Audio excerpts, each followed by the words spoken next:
আমি ডাক্তার দেবদুলাল দেবনাথ, হৃদরোগ বিশেষজ্ঞ।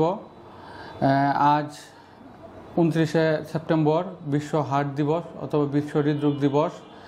2000 সাল থেকে প্রতি বছর 29শে সেপ্টেম্বর এই দিবসটি পালিত হয়ে আসছে।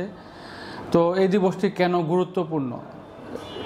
প্রতি বছর 18 মিলিয়ন মানুষ হৃদরোগে মারা যায়, অর্থাৎ প্রতি 5 জনের মধ্যে 1 জনে এই রোগে অকাল মৃত্যু ঘটে। তো সেজন্যে এই রোগটি জানা গুরুত্বপূর্ণ। আমাদের 2025 সালের থিম হলো ডোন্ট মিস এ বিট, মানে প্রতিটি হৃদস্পন্দনই গুরুত্বপূর্ণ, জীবন বাঁচাতে এখনই সক্রিয় হন। তো হৃদরোগ সাধারণত কেন হয়, কী কী কারণে হৃদরোগ হতে পারে?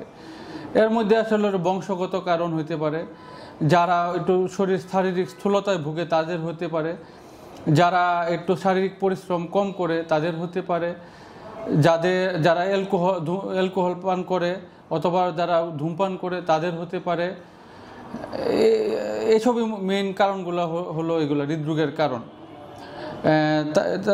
এখন হৃদরোগ হলে আপনাদের কি কি সমস্যা দেখা দিতে পারে?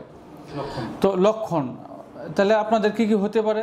আপনাদের বুকে ব্যথা হতে পারে অথবা বুকে চাপ হতে পারে, একটু পরিশ্রম করলে ক্লান্ত হয়ে যেতে পারেন, বুকে ধড়ফড় করতে পারে, শ্বাসকষ্ট হতে পারে, আপনারা যে কোনো সময় অজ্ঞান হয়ে যেতে পারেন, অথবা হঠাৎ অনেকের মৃত্যু ঘটে পারে, আর অনেকে পা ফুলা নিয়েও আসে।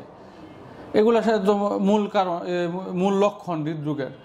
তো এগুলা যদি দেখা দেয় কারো, তাহলে কোনো দেরি না করে সাথে সাথে চিকিৎসকের শরণাপন্ন হতে হবে। তো হৃদরোগ কীভাবে প্রতিরোধ করা যায়? তো আমাদের হৃদরোগ প্রতিরোধ করতে হবে, প্রতিদিন আমাদের সুষম খাদ্য খেতে হবে, প্রতিদিন সপ্তাহে কমপক্ষে 150 মিনিট হাঁটতে হবে অথবা এক্সারসাইজ করতে হবে, সুষম খাদ্য খেতে হবে, সুষম খাদ্যের মধ্যে ফল শাকসবজি পর্যাপ্ত পরিমাণে থাকতে হবে, অতিরিক্ত লবণ এবং চর্বিযুক্ত খাবার পরিহার করতে হবে, ধূমপান পরিত্যাগ করতে হবে, অ্যালকোহল ত্যাগ করতে হবে এবং দৈনিক কমপক্ষে 6 থেকে 7 ঘন্টা ঘুমাতে হবে। আর আরেকটা কথা যেটা আগে বলি নাই, যেমন অনেকের অবসাদ অথবা স্ট্রেস, এগুলার কারণে হৃদরোগ হতে পারে, সেগুলোও আমাদের পরিত্যাগ করতে হবে। আমাদের বয়স 40 পার হলে কিছু পরীক্ষা নিরীক্ষা আমাদের করতে হবে, যেমন ইসিজি, ইকু, প্রয়োজন হলে ইটিটি, শরীরের চর্বি পরীক্ষা, রক্তের ডায়াবেটিস অথবা ব্লাড সুগার পরীক্ষা, এটা কিডনি পরীক্ষা, ক্রিয়েটিনিন, এগুলা বেসিক পরীক্ষার মধ্যে পড়ে, এগুলা করে ফেলতে হবে।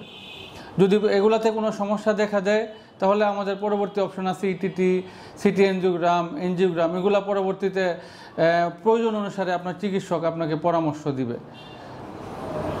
তো প্রতিরোধী ভালো থাকার উপায় হলো মেইনলি প্রতিরোধ করাই উত্তম।